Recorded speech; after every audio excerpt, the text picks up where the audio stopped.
നമ്മളിത് ഇതിൻ്റെ അകത്ത് നമ്മളിത് സമരം ചെയ്യണ ആശമാർ 50 ദിവസമായിട്ട് നമ്മുടെ ആശമാർ 232 രൂപ തോതിൽ ഒരു ദിവസം ഒരാൾക്ക് 232 അല്ല 250 രൂപ നമുക്കൊരു ദിവസം നാരങ്ങാവെള്ളവും ചായയും കുടിച്ച് നമുക്ക് 250 രൂപ ചിലവാണ്. ഈ സമയത്ത് 232 രൂപ മുടക്കിൽ ആശമാരിവിടെ പണിയെടുക്കണമെങ്കിൽ അവർ ഇന്ന് ഞാൻ കണ്ടു ഒരു വാർത്ത കണ്ടു, മുടി മുറിച്ച് അവരുടെ മുടി മുറിച്ച് എല്ലാ പരിപാടിയും ചെയ്ത് മുടി മുറിച്ചൊരു അത്രയും സഹിച്ച് അവർ ഈ 50 ദിവസമായിട്ട് സഹിക്കുക.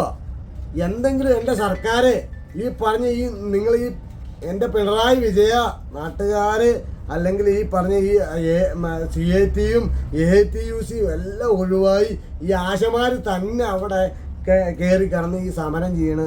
നിങ്ങൾ ഒരു മര്യാദ വേണം. എന്തെങ്കിലും ഈ പെണ്ണുങ്ങളല്ലേ അല്ലെങ്കിൽ സ്ത്രീകളല്ലേ, സ്ത്രീ വിരുദ്ധമല്ലേ, സ്ത്രീ ശാക്തീകരണം എന്നൊക്കെ പറഞ്ഞുകൊണ്ട് എല്ലാം ചെയ്യണമല്ലേ, എന്തെങ്കിലും നിങ്ങൾ ചെയ്തു കൊടുക്കുക. അവരുടെ മുടി മുറിച്ച് മൊട്ടയടിച്ച് എല്ലാം ചെയ്തിട്ട് നിങ്ങൾ എന്തെങ്കിലും ഒന്ന് ചെയ്തു കൊടുക്കുക. ഒരു 232 എന്നുള്ള ഒരു 500 രൂപയെങ്കിലും ആക്കി കൊടുത്ത് അവർക്ക് എന്തെങ്കിലും കൊടുക്കുക. എല്ലാവർക്കും പണിയെടുത്ത് എല്ലാവരും ജീവിക്കണം, എല്ലാവർക്കും ഒരു 500 രൂപയെങ്കിലും ഇല്ലെങ്കിൽ ഈ നാട്ടിൽ ഈ ചൂടത്ത് അല്ലെങ്കിൽ ഈ ഇവിടെ പണിയെടുത്ത് ജീവിക്കണവർക്ക് ഒരു 500 രൂപയെങ്കിലും പണിയെടുത്ത് കിട്ടില്ലെങ്കിൽ പിന്നെ എന്തിനാ ഇങ്ങനെ നടക്കണേ?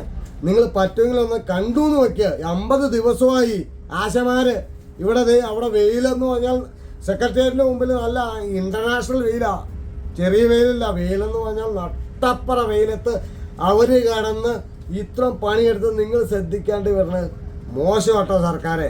എന്തെങ്കിലും ചെയ്ത് നിങ്ങൾ കാണുന്നവരുണ്ടെങ്കിൽ ഇതിൻ്റെ അകത്ത് എന്തെങ്കിലും അവരുടെ കൂടെ കൂടി ഈ ആശമാരുടെ കൂടെ, ആശമാരെന്ന് പറഞ്ഞാലും സ്ത്രീകളാണ്, അവർക്ക് കുടുംബമുണ്ട്, കുട്ടികളുണ്ട്, എല്ലാവരും ഉണ്ട്. അപ്പം അവരുടെ കൂടെ എന്തെങ്കിലും നിങ്ങൾ ചെയ്യാൻ പറ്റുവാണെങ്കിൽ എന്തെങ്കിലും ചെയ്യുക.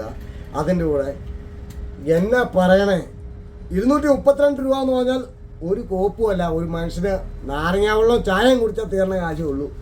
അതിൻ്റെ കൂടെ ഒരു 500 രൂപയെങ്കിലും കൊടുത്ത് നിങ്ങൾ അവരെ ഒന്ന് എങ്ങനെയെങ്കിലും ഒന്ന് അവരുടെ ജീവിതം കൂടെ ഒന്ന് ചെയ്യുക. എന്തോരം കാശുകൾ മുടക്കുന്നു ഇവിടെ, എന്തോരം സർക്കാരിന് എന്തോരം കാശുകൾ, എന്തോരം പദ്ധതികളുണ്ട്. അതിൻ്റെ കൂടെ ഈ ആശമാരുടെ കേസ് കെട്ടി ഈ തീട്ടവും മൂത്രമൊക്കെ ഈ നാട്ടുകാരുടെ എല്ലാം ഈ ആശുപത്രി രോഗികളുടെ എല്ലാവരുടെയും ഇതെല്ലാം കൂടെ ചെയ്യണ അവരല്ലേ. അപ്പോൾ അവർക്ക് വേണ്ടി എന്തെങ്കിലും ചെയ്യുക, നിങ്ങൾ സപ്പോർട്ട് ചെയ്യുക. കാണുന്നവരുണ്ടെങ്കിൽ ഇവർക്ക് വേണ്ടി അല്ലെങ്കിൽ എന്തെങ്കിലുമൊക്കെ നിങ്ങൾ സപ്പോർട്ട് ചെയ്യുക. എനിക്കൊന്നും പറയാനില്ല. ഓക്കെ.